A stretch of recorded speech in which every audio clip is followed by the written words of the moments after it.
You know how people are like really into like sports stats and shit? Well, I don't care about all that, but I do care about this.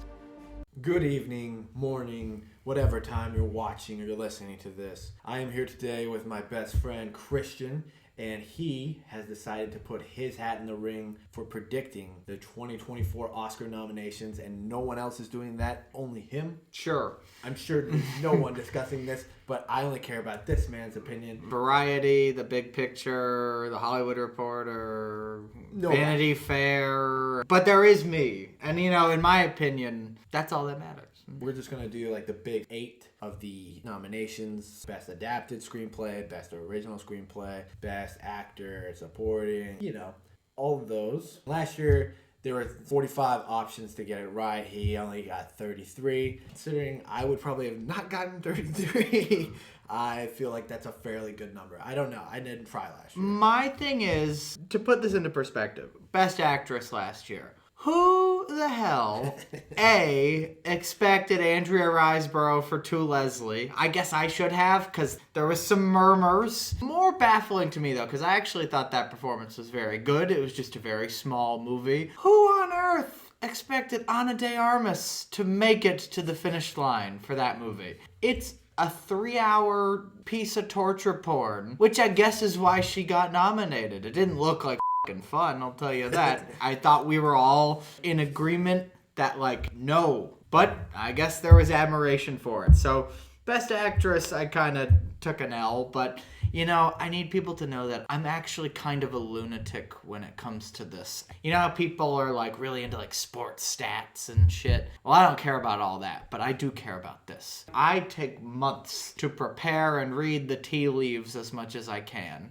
But sometimes the Oscars, they do their own thing. You know, sometimes you can't predict those things. Though I guess someone probably did. I just did not. The only frame of reference I have is bracketology. You know how ESPN and all these various sports sites pick the bracket for teams are in it and just that number right. And a lot of times, if you're really good at it, you can get really close to it. It's sort of similar with Oscar nominations. However, there's less actual real hard stat evidence that you can go by because sports, they have wins, they have losses, they have things. The Oscars is kind of insane. It is. So. It really is. And, like, there's a lot of different, like, voting bodies. And, like, it's a lot more international now, which is something that I've definitely held in mind when I've been going through these predictions over the last couple of years. To be fair, 33 out of 45, if this was school, it would be a 73%. I'm cool with that. C's get degrees. See, they do. But also, this is something I actually care about. So I hope I've done better this year. Yeah, we'll see how this goes. Maybe now that we're recording these, he will have more of a percentage correct because he knows that people can call him out on this or that. I got pressure. Yes. I mean, when you're in the pressure cooker, sometimes you're elite and you just go off. We'll see. I'm looking forward to hearing what his predictions are because I feel like I will probably more so agree with his predictions than the actual.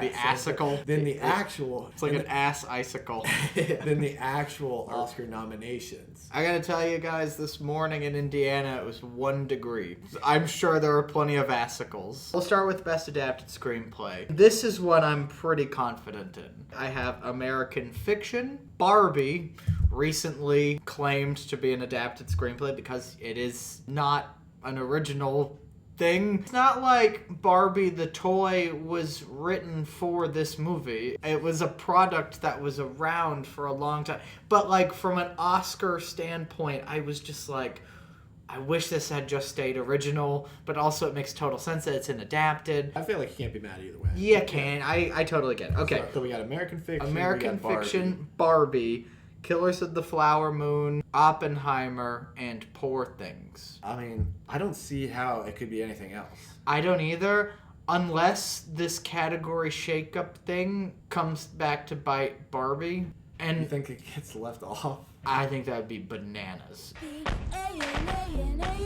And there would be riots. But you never know. I predict her to get in. Greta Gerwig being her and Noah Baumbach. Personally, I say let's just put all of us strangers in there.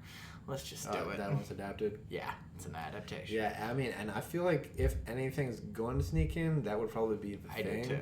There's talk of the zone of interest circling. Oh yeah, that one definitely could sneak in. England didn't nominate Killers of the Flower Moon in this category. Guys, what are we doing? They need to start figuring these things out.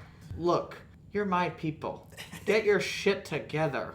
I was also bummed out about the Barbie thing because I wanted to see, like, Sofia Coppola get in for Priscilla. But, you know, it's whatever. I think, though, that those 5 will probably... I think those are a safe bet. Yeah, I kind of agree with you that that's probably your most confident category because I can't see that not being right. But It seems pretty flawless. Like, I don't know. Next is Best Original Screenplay. Fairly confident in these 2. 5 I've got are Anatomy of a Fall, The Holdovers, Maestro, May, December, and Past Lives. And I'm wondering if something else gets in here. I'm like, what? And what doesn't? Because, like, I would say what doesn't is Maestro or May, December. But what does? Air? Which... I don't think that movie's a contender, but it's also not a contender. see, like, I can't see that one. That's the main one that comes to mind. Is like I keep wondering if like that movie, which I watched it again recently, and it's a gas. It's just such a good time. I do really like I the movie. really like that. Yeah, I don't necessarily see it getting nominated over those. May, December. I think that screenplay is amazing. Like it is just like. Somebody hopped off the bench. It was written by a casting director named Sammy Birch. And she just wrote this screenplay about acting, essentially, and performances. And it's like a provocative movie that earns its provocation, I think. And I think it's an incredible screenplay, but the Academy has never really gone for Todd Haynes. His, like, most Oscar-y movie was Carol, which was admired, but they didn't even nominate it for Best Picture.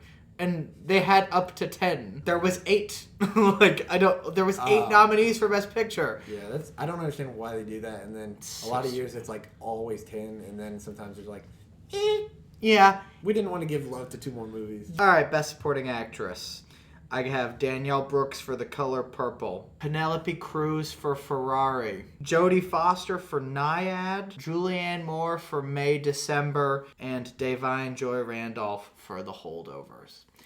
See, now this is a category where I feel like you could get 3 or 1.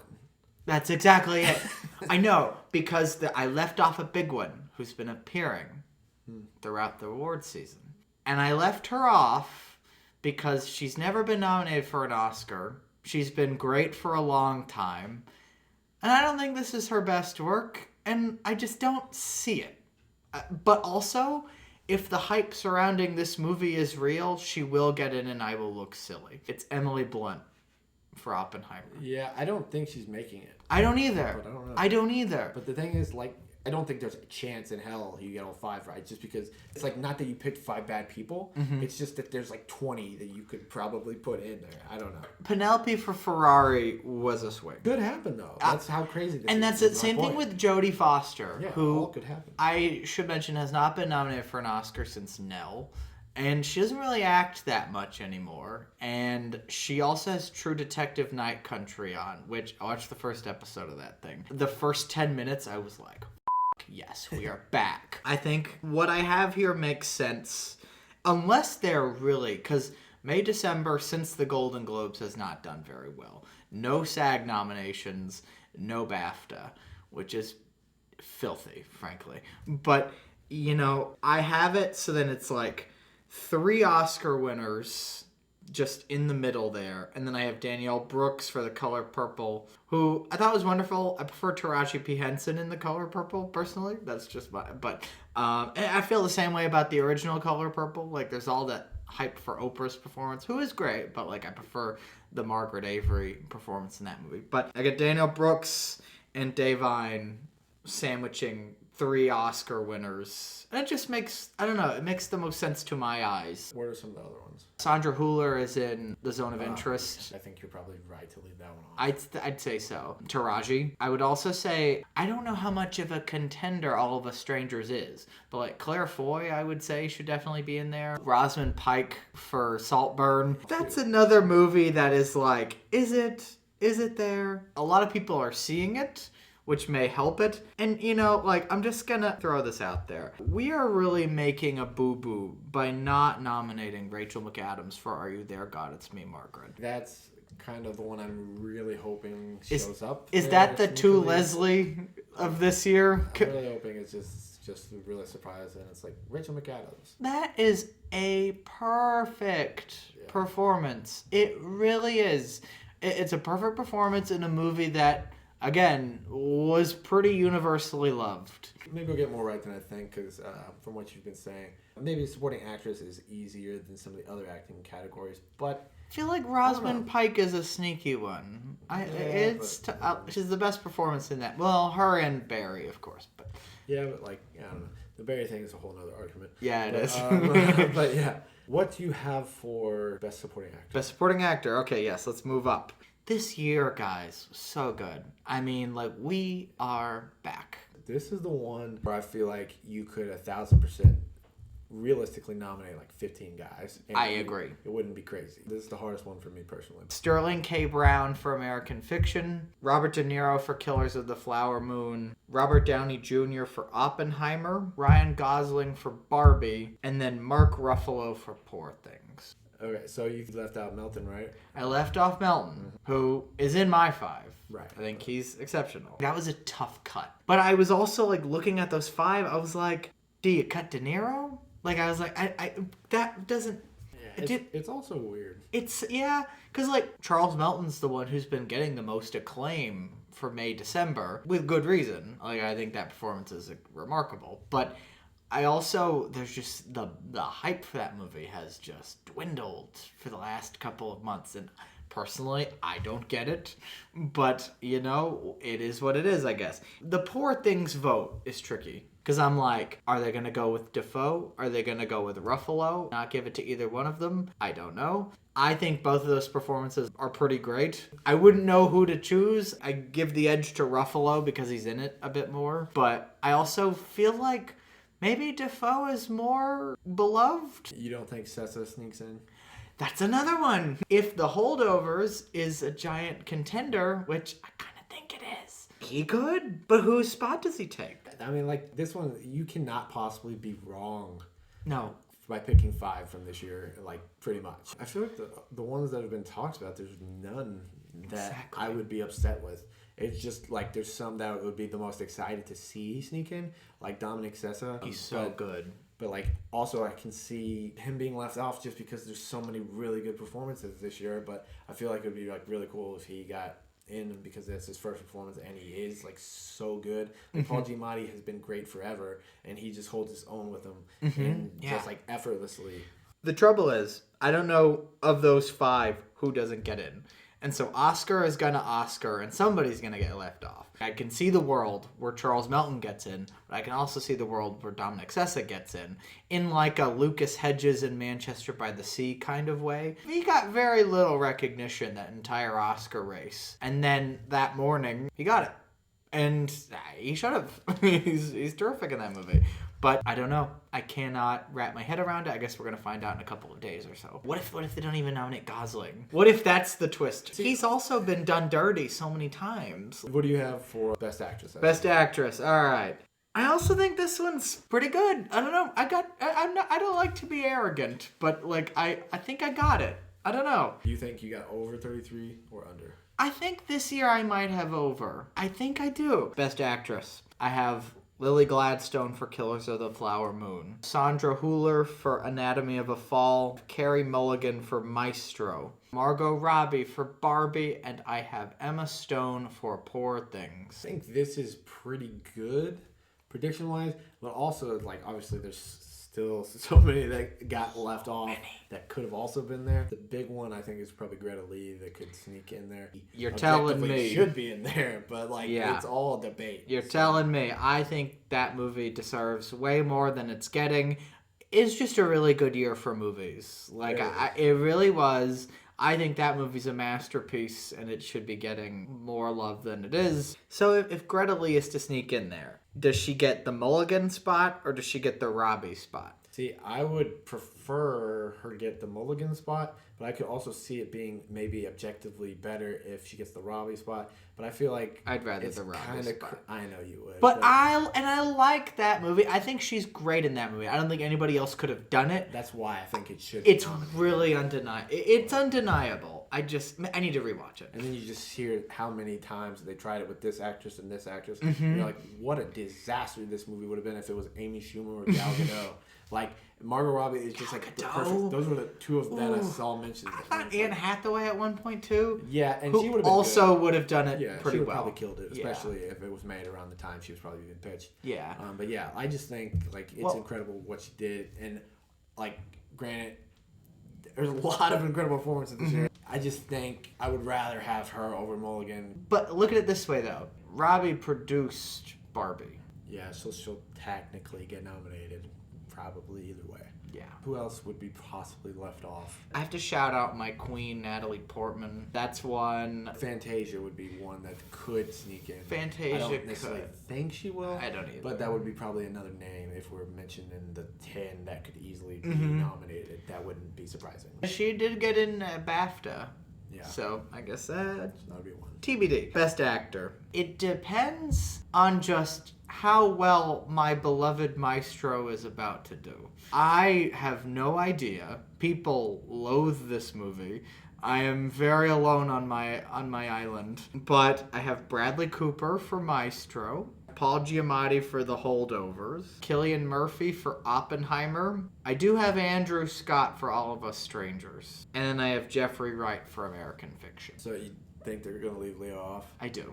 I have felt this way for a couple of months. He's not really somebody that campaigns. B, somebody that they've loved to snub for many years. And C, he's pretty much out there promoting Lily Gladstone. From what I gather, is like he doesn't give a damn. I mean, he's already got the He's already got his Oscar. I don't even really think he gave that much of a damn until like the Wolf of Wall Street year. You never really heard that much about it. But nonetheless, I think it's one of Leo's best performances, and it's one of his most interesting. I don't know if the love for Killers of the Flower Moon is even there, which is filthy to think about, frankly. But also, again, it's just a really stacked category. I mean, it's really stacked. Some of the other ones that would be left off. I have to shout out Zac Efron for the Iron Claw. Yeah.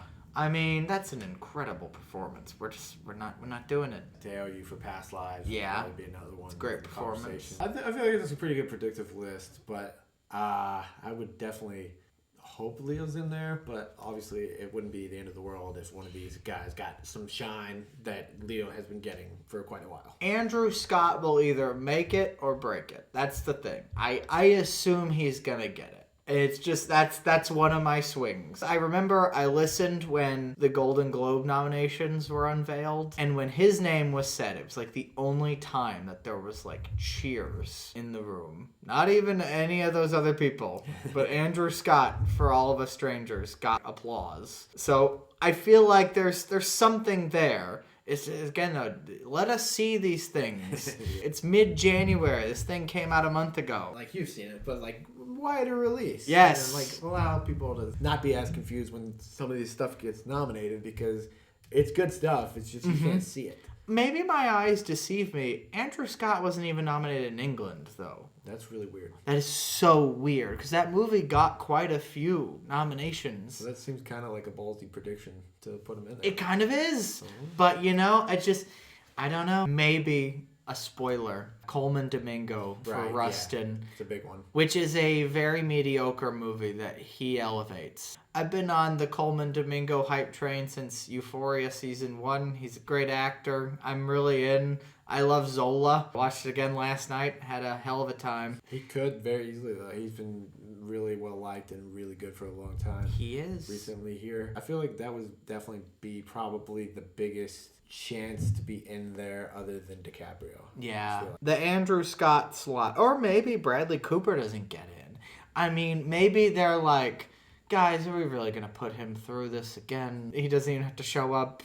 Doesn't have to sing a song with Lady Gaga. Nothing. Yeah, nothing. Exactly. They're like, you know, he's been nominated 9 times. Are we really going to... One more? I mean, nah.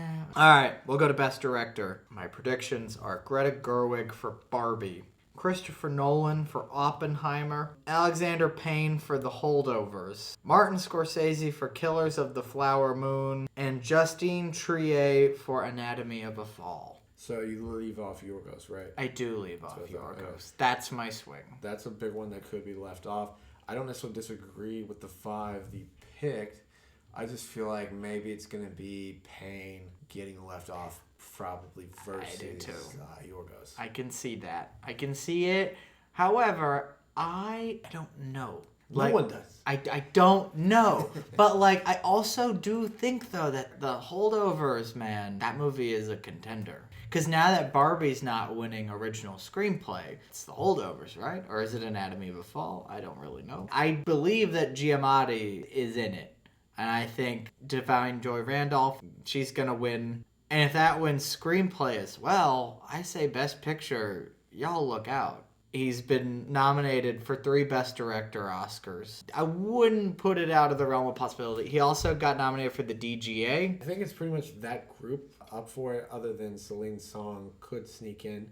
I have kind of doubts based on how stuff has been going. Yeah. But it's one of those names, if they had appeared, you wouldn't be mad, and you'd be like, good for her. I could see Trier maybe not getting in there, because that does mean 2 women, which is unheard of. Well, it's not unheard of, because they did it a couple years ago. But, like, you know what I mean. I was kidding. But 3 would be crazy. That would be bonkers. I do think, though, if Trier doesn't get it, then it goes to Jonathan Glazer. Oh, yeah, he'd be another one for sure that's in the contention. So I feel like there's 8 names.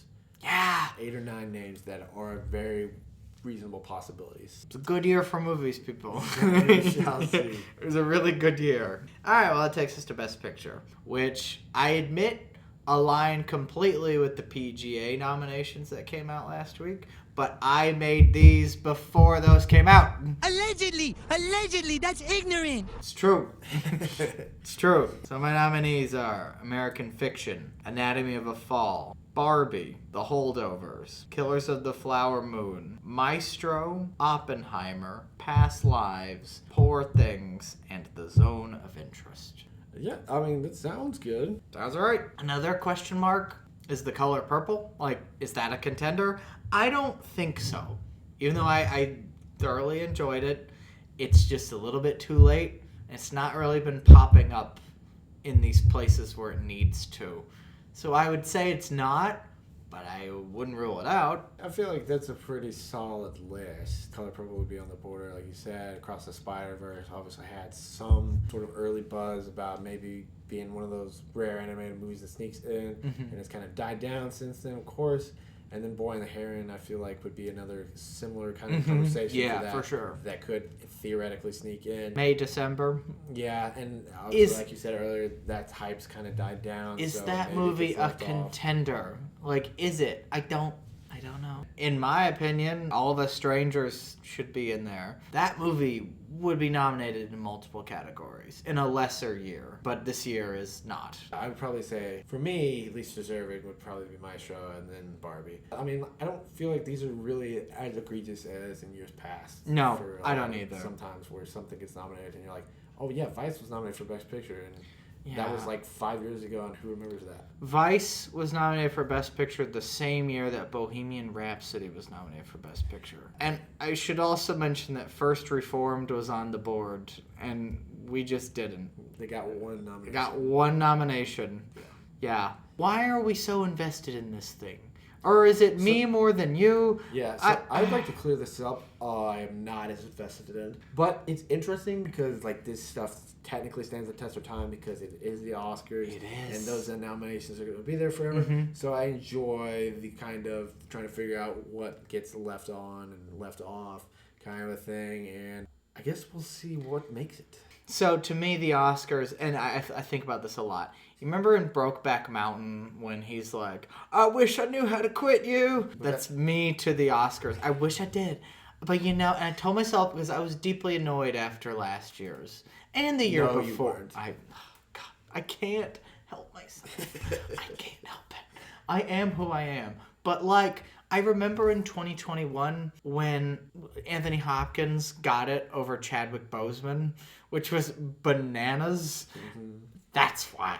I'm involved, why I am still invested. But I hope that this year they get it right. Yeah, and that's the fun, is never knowing until they're actually announced. It is theirs to screw up. Yeah, because year. You can complain about it in any way you want to because of how limited the recognition is for certain categories and stuff, especially in years where there's a lot to go from. So I assume if you're listening to this, you can be mad. It's okay.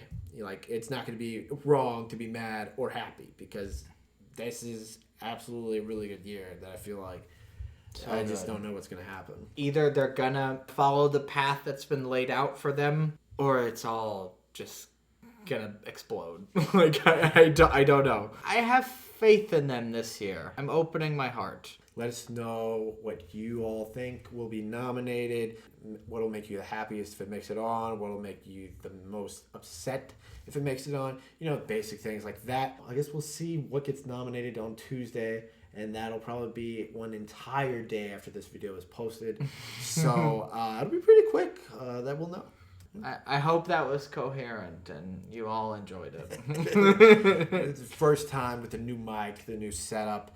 I have no idea what I'm doing, and that's probably pretty obvious. But I hope it was good. You sold it. You sold it for me. I mean, it's everything. It's the table. It's the microphone. I mean, I feel like this is the highest possible production value, and that's really what we're going for. We're trying to be as inauthentic as possible. It looks legit.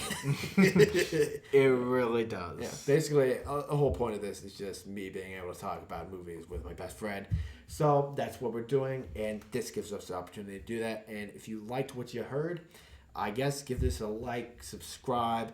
It's stupid to ask about that, but it would really make it clear that you all did enjoy this in some way. If you know us or if you don't know us, either way, it was fun trying this out, and we'll see if Christian gets more than 33. Let's hope. If he doesn't, then he looks like a total idiot. Yeah. On recorded internet. Sure do. By the time these come out, you can come back here and call us stupid for getting things correct. So that'll be good and fun for the audience. Basically, Anyway, yeah. glad you listened. See y'all in the next one.